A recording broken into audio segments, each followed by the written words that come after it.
Hi friends, இன்றைக்கி நம்ம Christmas special கால் எப்படி செய்யறதுன்னு பார்க்கறதுக்கு வீடியோக்குள்ளே பல்லம்மா. இந்த ரெசிபி பண்ணுறதுக்கு முதல்ல நான் ஒரு பவுல் எடுத்திருக்கேன். அந்த பவுலில் நான் ஒரு கப் அளவுக்கு மைதா மாவு எடுத்திருக்கேன். அதை இந்த பவுலில் ஆட் பண்ணிக்கிறேன். மைதாவை ஒரு 2 to 3 டைம்ஸ் நல்லா சலிச்சு எடுத்திருக்கேன். இப்போ இது கூட ஒரு பிஞ்ச் அளவுக்கு சால்ட் ஆட் பண்ணிக்கிறேன். இப்போ சால்ட் ஆட் பண்ணதுக்கப்புறமா இதை ஒரு ஓரமாக வச்சுக்கலாம். இப்போ ஒரு மிக்ஸி ஜாரில் நான் 1/2 கப் அளவுக்கு சுகர் எடுத்திருக்கேன். அதை ஆட் பண்ணிக்கிறேன். இப்போ இதை நல்லா பவுடர் பண்ணி எடுத்துகிட்டு வந்துடலாம். பாருங்கள், சுகர் நல்லா பவுடர் பண்ணியாச்சு. இப்போ நம்ம எடுத்து வச்சுருக்க மைதா பேட்டரோட இந்த சுகரை நம்ம ஆட் பண்ணிக்கலாம். நம்மளுக்கு 1/2 கப் சுகர் கரெக்டாக இருக்கும். இது கூட ஒரு 1 டேபிள் ஸ்பூன் அளவுக்கு கீ எடுத்திருக்கேன். உங்களுக்கு கீ வேண்டாம்னா நீங்கள் வனஸ்பதி இருந்துச்சுன்னா அதை கூட ஒரு டேபிள் ஸ்பூன் அளவுக்கு உருக்கி ஆட் பண்ணிக்கோங்க. இப்போ ஆட் பண்ணிவிட்டு இது நல்லா நம்ம மிக்ஸ் கொடுத்துடலாம். இப்போ இந்த மாதிரி நம்ம நல்லா மிக்ஸ் பண்ணிக்கலாம். மிக்ஸ் பண்ணிவிட்டு மாவை கொஞ்சமாக எடுத்து இந்த மாதிரி பிடிச்சு பாருங்கள். இந்த மாதிரி பிடிக்க உதிர்ந்துச்சுன்னா இதுதான் கரெக்டான ஸ்டேஜ். நான் ஒரு 1/4 கப் அளவுக்கு பால் எடுத்திருக்கேன். இது காய்ச்சி ஆற வச்ச பால் தான். அதை கொஞ்சம் கொஞ்சமாக நம்ம ஆட் பண்ணி பிசைஞ்சிக்கலாம். உங்களுக்கு பால் இல்லைன்னா நீங்கள் தண்ணி கூட ஊற்றி பிசைஞ்சிக்கலாம். அது கூடவே ஒரு எக் எல்லோவும் நீங்கள் ஆட் பண்ணிக்கலாம். இப்போ நான் பால் ஊற்றி நல்லா மிக்ஸ் பண்ணுறேன். இதை நல்லா ஒரு சப்பாத்தி மாவு பதத்துக்கு பிசைஞ்சு எடுத்துக்கலாம். இந்த மாதிரி நல்லா சப்பாத்தி மாவு பதத்துக்கு பிசைஞ்சு எடுத்தாச்சு.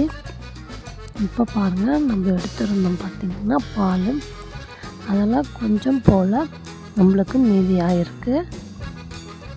அதனால் நீங்கள் கொஞ்சம் கொஞ்சமாக ஊற்றி பிசைஞ்சுக்கோங்க, ஒரே அடியாக ஊற்றிடாதீங்க. இப்போ இது பிசைஞ்சாச்சு. இது ஒரு 10 நிமிஷம் நம்ம ரெஸ்ட் கொடுத்துடலாம். ஒரு ஈரத்துணி போட்டு இது நல்லா நம்ம ரெஸ்ட் கொடுத்துடலாம். 10 நிமிஷம் ஆனதுக்கப்புறமா ஒரு ஒர்க் சர்ஃபேஸ்க்கு நம்ம இந்த மாவை மாற்றிக்கலாம். இப்போ இந்த மாதிரி நல்லா க்ளீன் பண்ணிவிட்டு மாவு கொஞ்சம் டஸ்ட் பண்ணி வச்சுருக்கேன். டஸ்ட் பண்ணிவிட்டு நம்ம ரெடி பண்ணி வச்சுருக்க மாவை நல்லா நம்ம மாலிஷ் பண்ணிடலாம். ஒரு 5 நிமிஷம் இதை நல்லா அழுத்தம் கொடுத்து பிசைஞ்சிக்கலாம். அப்போ தான் நம்மளுக்கு நல்லா சாஃப்டாகவும் கிறிஸ்பாகவும் இருக்கும். இப்போ இந்த மாதிரி நல்லா மாலிஷ் பண்ணதுக்கப்புறமா மேலே கொஞ்சம் மாவு டஸ்ட் பண்ணிவிட்டு ஒரு பூரிக்கட்டையில் இதை நம்ம நல்லா விரித்து எடுத்துடலாம். இந்த மாதிரி விரித்ததுக்கப்புறமா கத்தி எடுத்து நம்ம ஓரங்களெல்லாம் நல்லா கட் பண்ணிடலாம். கட் பண்ணிவிட்டு இந்த மாதிரி நம்ம நல்லா பாக்ஸ் ஷேப்பில் கட் பண்ணி எடுத்துக்கணும். இப்போ சைடில் இருக்க இதெல்லாம் நம்ம மாவு கூடவே சேர்த்து பிசைஞ்சு திருப்பியும் உருட்டிக்கலாம். இப்போது இந்த மாதிரி பாக்ஸ் ஷேப்பில் கட் பண்ணிக்கலாம். எல்லாத்தையும் நல்லா ஈக்குவல் சைஸில் கட் பண்ணிக்கோங்க. இப்போ கட் பண்ணதுக்கப்புறமா பார்க்கலாம் பாருங்கள், இந்த மாதிரி ஈக்குவலாக இருக்குது. இந்த மாதிரி ஈக்குவல் ஷேப்பில் கட் பண்ணி நீங்கள் எடுத்துக்கோங்க. இப்போது கட் பண்ணியாச்சு. இப்போ இதில் ஒரு பீஸை எடுத்து நான் எப்படி செய்கிறேன்னு பாருங்கள். முதல்ல தண்ணி 2 முனையில் அப்ளை பண்ணிக்கலாம். அது ரெண்டுத்தையும் இந்த மாதிரி ப்ரெஸ் பண்ணிக்கலாம்.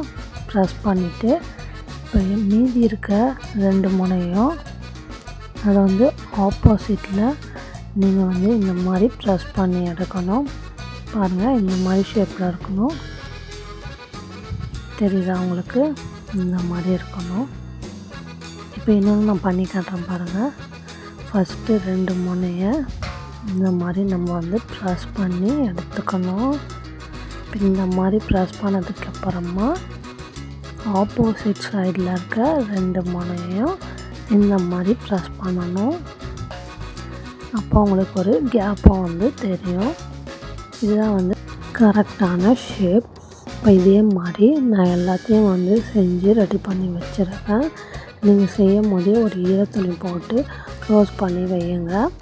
அது வந்து காஞ்சிடுச்சுன்னா இது எல்லாமே வந்து ட்ரை ஆகிடும். இப்போது ஒரு கடாயில் எண்ணெய் வச்சுருக்கேன். எண்ணெய் வந்து லைட்டாக சூடாக இருக்கும் போது நம்ம ரெடி பண்ணி வச்சுருக்க கல்கல்லை ஒன்றுத்தையும் நம்ம போட்டு நம்ம வந்து மீடியம் ஃப்ளேம்லேயே நல்லா வந்து பொரித்து எடுக்கலாம். இப்போ இந்த மாதிரி வந்தோடனே எல்லாமே வந்து மேலே அப்படியே ஃப்ளோட் ஆகும். இந்த ஸ்டேஜில் நீங்கள் வந்து திருப்பக்கூடாது. இந்த மாதிரி நல்லா வந்து மிக்ஸ் பண்ணி விடணும். இந்த மாதிரி நல்லா வந்து எண்ணெயை மிக்ஸ் பண்ணி விடணும், திருப்பக்கூடாது நீங்கள். இப்போ இது வந்து ஒரு 15 மினிட்ஸ்க்கு ஆனதுக்கப்புறமா எல்லா சைடும் வந்து நல்லா குக் ஆகி கோல்டன் ப்ரௌன் கலர் ஆகும்.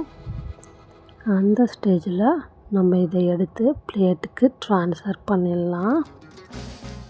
அவ்வளோதான், நம்மளோட சூப்பரான கல்கல் வந்து ரெடி ஆகிடுச்சு. இதே மாதிரி நீங்களும் செஞ்சு பாருங்கள். செஞ்சு பார்த்துட்டு எப்படி இருந்துச்சுன்னு கமெண்ட் பண்ணுங்கள். இன்னொரு இன்ட்ரெஸ்டிங் ரெசிபியோட நான் வந்து உங்களை மீட் பண்ணுறேன். Bye and take care of your health.